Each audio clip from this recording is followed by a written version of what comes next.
You got people like this around you. Country's full of them now. People walking around all day long, every minute of the day, worried about everything. Worried about the air, worried about the water, worried about the soil.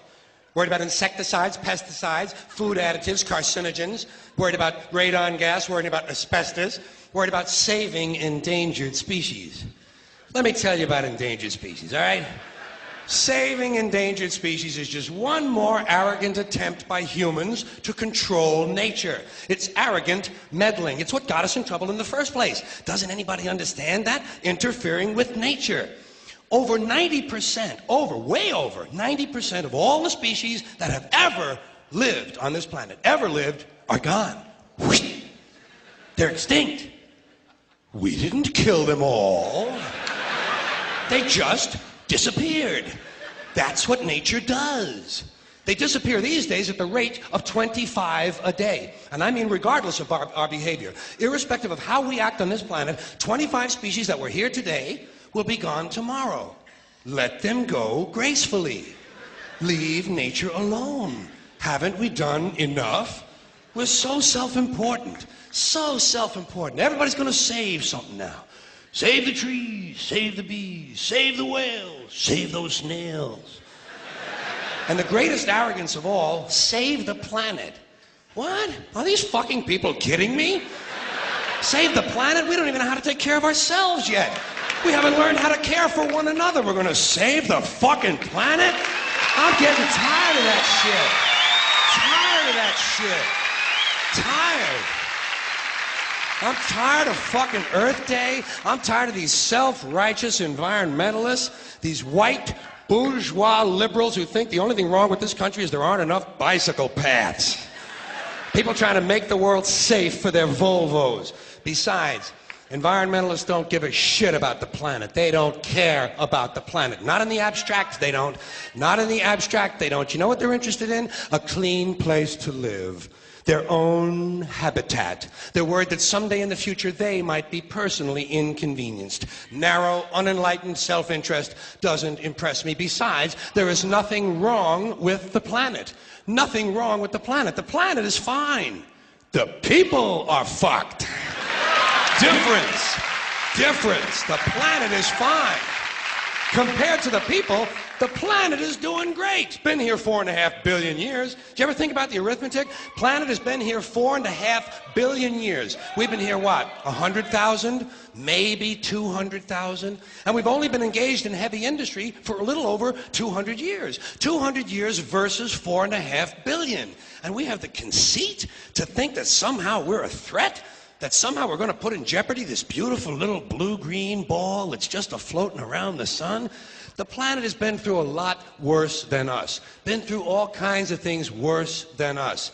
Been through earthquakes, volcanoes, plate tectonics, continental drift, solar flares, sunspots, magnetic storms, the magnetic reversal of the poles, hundreds of thousands of years of bombardment by comets and asteroids and meteors, worldwide floods, tidal waves, worldwide fires, erosion, cosmic rays, recurring ice ages, and we think some plastic bags and some aluminum cans are going to make a difference?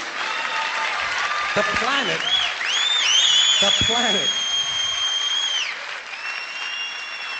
planet isn't going anywhere. We are. We're going away. Pack your shit, folks. We're going away. And we won't leave much of a trace either. Thank God for that. Maybe a little styrofoam. Maybe. Little styrofoam. Planet will be here and we'll be long gone. Just another failed mutation. Just another closed-end biological mistake. An evolutionary cul-de-sac. The planet will shake us off like a bad case of fleas. A surface nuisance. You want to know how the planet's doing? Ask those people at Pompeii who are frozen into position from volcanic ash how the planet's doing. Want to know if the planet's all right? Ask those people in Mexico City or Armenia or 100 other places buried under thousands of tons of earthquake rubble if they feel like a threat to the planet this week. How about those people in Kilauea, Hawaii who build their homes right next to an active volcano and then wonder why they have lava in the living room? The planet will be here for a long, long, long time after we're gone, and it will heal itself, it will cleanse itself, because that's what it does. It's a self-correcting system. The air and the water will recover, the earth will be renewed, and if it's true that plastic is not degradable, well, the planet will simply incorporate plastic into a new paradigm, the earth plus plastic. The earth doesn't share our prejudice towards plastic. Plastic came out of the earth. The earth probably sees plastic as just another one of its children. Could be the only reason the earth allowed us to be spawned from it in the first place. It wanted plastic for itself. Didn't know how to make it. Needed us. Could be the answer to our age-old philosophical question, why are we here? Plastic. Assholes.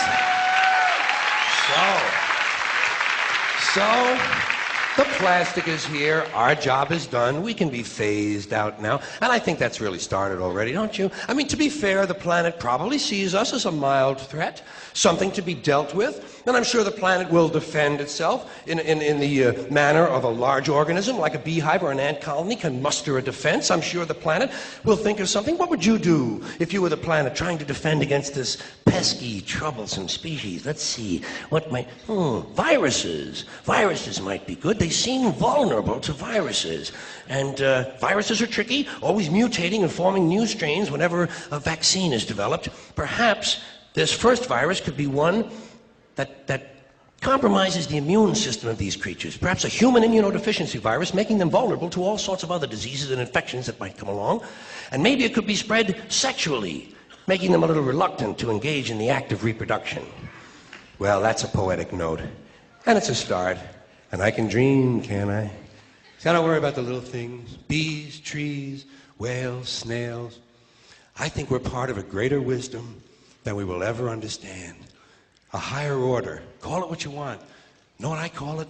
The big electron.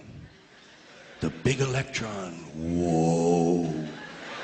Whoa. Whoa. It doesn't punish. It doesn't reward. It doesn't judge at all. It just is. And so are we. For a little while. Thanks for being here with me for a little while tonight. Thank you. Thank you very much.